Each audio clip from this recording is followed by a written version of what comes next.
HOKA shoes are only for medical professionals. They're dorky, and you don't want to wear them. True or false? Let's talk about that. Welcome to the Time to Run channel, where I do most of the research so you don't have to do it all on your own. My name is Joel, and if you're new here, thanks so much for stopping by and checking out this video. The HOKA Clifton, one of the most well-known daily trainers, just hit the 10th anniversary, and these are some big changes you're going to want to know before buying, especially if you're a heavyweight runner like myself. Is this the ultimate daily trainer, or is it time to move on? Let's find out. It's time to run in the HOKA Clifton 10. I received these shoes for free for the purpose of review. However, that isn't influencing what I'm about to say about these shoes. These opinions and observations are my own.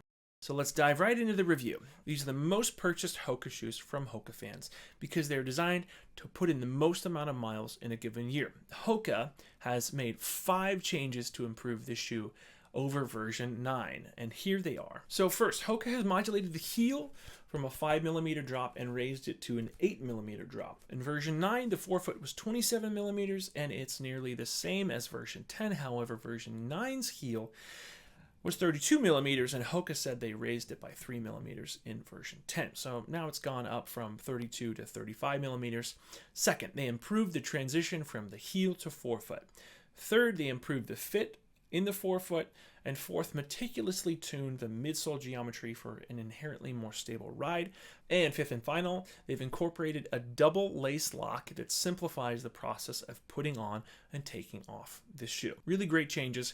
I really can't wait to see how these work out in the long term. Do me a favor and let me know if you've run in the Clifton before. Drop a comment below and share which version blew your mind or missed the mark. Your unique take not only sparks conversation, but it also helps the Time to Run community discover new insights. Let's get the conversation rolling. Your opinion matters. I'm putting up a visual now to show the available sizes, including widths that HOKA has stated they're making available for the Clifton models for both women and men. Speaking of which, the fit was perfect. What I recommend is you buy whatever you've bought before. I think it's likely worth clarifying that this edit is true to size from all the other brands. So unlike what I say with Adidas, whereas I bought a half size up, I think these would be a perfect size for my standard size 12.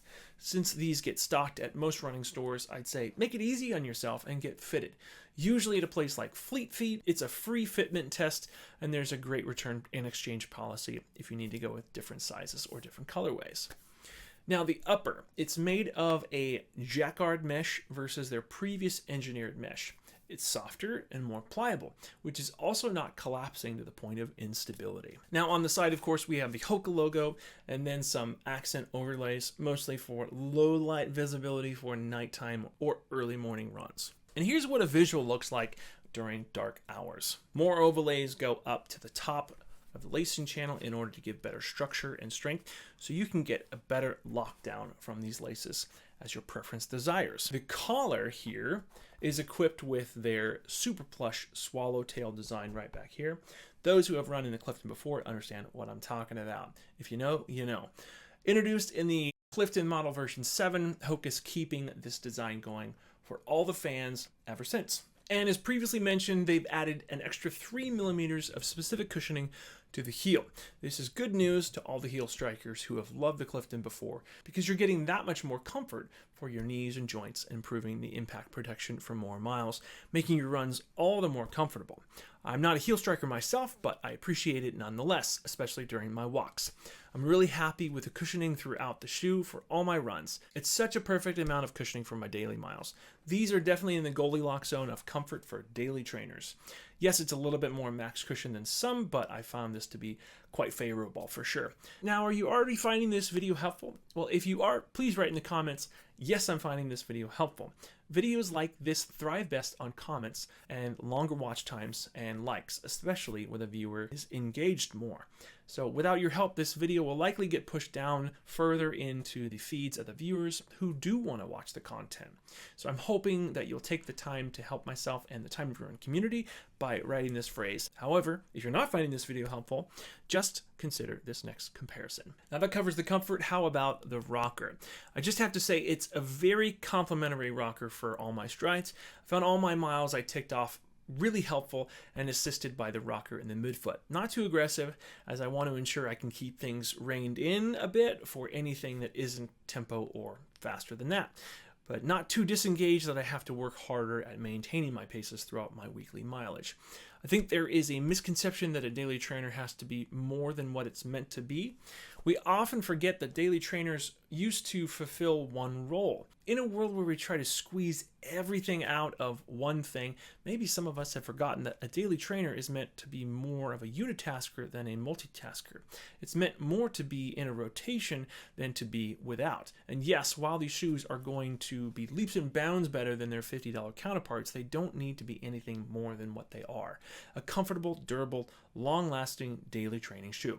It doesn't have to also do speed work or have tons of cushioning to put you through a 50K, for example. Yes, we can be frugal, fiscally responsible even, but I do think it's worth pointing out that this shoe is meant as one thing, yet consumers try to squeeze extra drops out of things that aren't really what they're made for. So we have to buy with intention, and sometimes that's inconvenient. Now, with this update compared to the Skyflow, the differences aren't really as far apart as they once were between the Clifton 9 and the Skyflow. Here are some of the things I noticed between the two shoes as comparisons. This still has a roomier toe box than the Clifton, whereas the Clifton is a little bit more snug and hugs your foot a little bit better. I didn't notice problems with either though. So as far as the cushioning, this is where I found the shoes sort of start to diverge. They take shape of their own. The stack in the Clifton is taller and it's noticeable when it's side by side with the Skyflow. I feel like the Clifton now has more travel for compressing its foam throughout, whereas the Skyflow, the forefoot certainly compresses, but between the two, it doesn't feel like the Skyflow's foam does so as much as the Clifton. I just think one has taller foam underfoot, allowing there to be more compression travel, and that is the Clifton. And I think I even emphasized this in that review, is that the Skyflow is meant to be wedged between the Clifton and the Bondi. And now I think the Skyflow could be considered a little bit more aggressive and less max cushion than the Clifton now that version 10 has been released, making it wedged between the Mach and the Clifton 10. But I can assure you that the Bondi is still so cushioned, and nothing has dethroned that shoe from its max cushion status in the HOKA lineup. I think I still really enjoy the Bondi 9 even over the Skyward X. There's certainly more feeling of stability underfoot than in the Skyward X, and that alone for me is a huge plus in the Bondi's favor, which is ironically, since I feel a lot of people made a point to emphasize how stable the Skyward X was, and I couldn't have disagreed more. The lateral part of the Skyward X just felt like a drop-off, kind of like you would see in the deep end of a beach or in a pool. This is what I experienced the more I used it. And let's get back in the comparison between the Skyflow and the Clifton. So there is something I noticed, that is the Skyflow seemed to be slightly wider, giving it much more feeling of stability over that of the already sufficiently cushioned and stable Clifton. So not that the Clifton is unstable by any stretch, I just wanted to point out that the Skyflow seems a little bit more stable. And that really concludes my comparison between the Skyflow and the Clifton. Let's move on to the outsole. As with the previous model, this too comes with HOKA's Durabration rubber. I know in the past some of you have struggled with the outsole durability, so for this review we really can't tackle that just yet. So I'll save that for later in the year when I crest over 100 or 200 miles in these to give you a better sense of how these are faring. Now, depending on when you're viewing this, that may have already happened. So if you see a link up here in the corner that says Clifton 10 Longevity Update, then that means I put out the review for that, so you can watch it right now, where I'll cover all the ins and outs for how these shoes have fared for the long term. But for now, as you can see, as a side-by-side comparison, so far, so good. Now, I even created a video recently where these made an appearance. It was my top 4 recommended shoes that I recommend for Disneyland. Check that out over here and see where they ranked in that video. Of course, there are people who are non-runners who wear these at jobs, such as medical professionals, people who have to be on their feet for multiple hours in their workday. And we'll cover how well that works for that type of use, but let's first unpack where they land inside the context of running. As far as running shoes, these land right in the center of the use case for running shoes. What do I mean by that? Well, these are considered a daily trainer. This is their category of shoe. Yes, if you didn't already know, these shoes have categories. Not all shoes are made equally. This by far is the biggest reason why people find themselves unsure about which shoe to buy, or the why for why they return shoes that they've bought. because it ultimately didn't meet their expectations for their next shoe purchase. You can visualize this in the following example. So shoes can be best compared to vehicles as a way to show how they're made for different purposes. This isn't a supercar status like a racing shoe is. It's also not a truck that's meant to go super slow and carry heavy loads like a max cushion shoe is, for example. It's more of a sedan that is fuel efficient, doesn't have really too many bells and whistles, but it still is a really comfortable daily driver. This is where the HOKA Clifton fits. And in the HOKA lineup, we can see they technically have 3 distinct, unique daily trainers. The current available options for HOKA are released as of 2024, the Mach 6, the 2024 Skyflow, and now we have the HOKA Clifton 10, and that's 2025. This lineup, the HOKA Clifton lineup, is the gold standard for general runners. And if you're watching this and you've already gotten lost, let me give you a little bit of clarification. As you may have surmised from some of the jargon I've been using, not all shoes are designed with equality in mind. Yes, they all have commonalities, but some shoes are not great to be run in every day, whereas a shoe like this, the HOKA Clifton 10, it's what it's designed for. Daily miles. And you probably already know this if you've ever impulse bought a shoe online without trying it on or asking knowledgeable friends which shoes you could buy. To get even more nitty-gritty, there are specific tiers of shoes. Most people who have spent $50 to $80 MSRP on a running shoe or workout shoe haven't even begun to taste the benefits of a shoe like this. They haven't even felt the comfort of premium foams. They haven't felt a decent rocker in the midfoot here, and they usually have to replace their shoes after every 200 miles or so because the rubber on the outsole here isn't as durable as shoes that usually crest over the $150 mark. Now, to anyone who is about to put in the comments, you can run in any shoe, I've done it for years, you shouldn't have to buy shoes like this. Well, of course you can. I've run miles in Vans skate shoes. It doesn't mean it feels good on my feet, joints, muscles.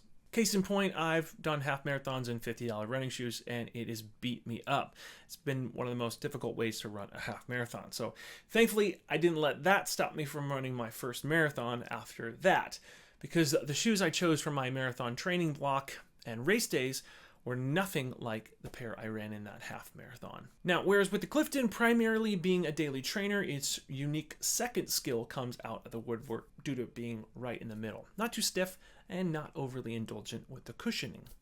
Now, to me, it's the gold standard in the HOKA lineup of daily trainers. Yes, some other shoes have similar sets of advantages, being some can pivot to speed training or higher stack cushioning for some recovery, but the Clifton is where the list of HOKA daily trainers converges. These are shoes you're going to be putting in the most miles in a given year. They're not too cushioned that they fit inside the max cushion category or recovery category, such as the Bondi 9, and they're not too stiff or poppy that they're only useful for speed training or tempo sessions like the Mach X, let alone faster such as race day shoes. This also means these need to be the most durable. Daily trainers should give most runners over 400 miles for their pair. Anything less than that, you have to start to consider the factors, weigh those factors as to why you might not get as many miles out of them.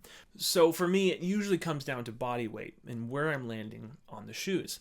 Excessive wear in one specific area is the most common reason why people have to buy a new pair of shoes. In this day and age, typically foam won't break down sooner than the amount of mileage you get before the outsole is worn out, down to the midsole.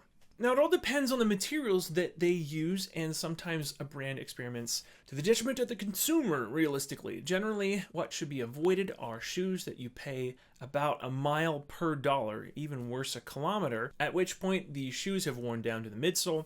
If that's a confusing statement, all that I'm saying is that if you spend $150 on a pair of shoes and you only get 150 miles out of those shoes before you have to replace them, then you bought a pair of shoes that really wasn't worth the price. What other aspects of your running experience do you think could ignite more compelling discussions? Now, at the beginning of the video, I said only medical professionals wear these, and certainly they do choose these, and let's be honest, it's for a really good reason. These shoes are so comfortable, especially if you're only using them as a walking shoe or one that you're putting through its paces in 12-hour shifts. And if you're not wearing these shoes or similar shoes to these, you might be doing it wrong. So some people could argue that they need more stability, and I personally think that they're more than stable enough to work shifts in. So in my opinion, it would be the outlier who needs something more stable than the Clifton. What's been your experience in the Clifton? Have you run in one or more versions? Let the Time to Run community know in the comments below. So in conclusion, I like the shoe best for cruising, best for daily miles in my opinion. It's one you can lace up and tick away at all the miles and be really happy with it. They have a little pretense and yet they don't disappoint. I found all of my miles were really comfortable in these. It's why these shoes get a lot of hype, and I for one am a big believer. Well, that wraps up my review of the HOKA Clifton 10. I hope you found this video helpful. Please hit the like button if you did, and please consider subscribing. I'm trying to reach my next goal of 2,500 subscribers. Your subscription, I hope, will help. Please share this with any friends or family members who you think will be interested in this video. Thanks so much for watching, and the next time someone asks you what your favorite running YouTube channel is, just tell them, it's time to run.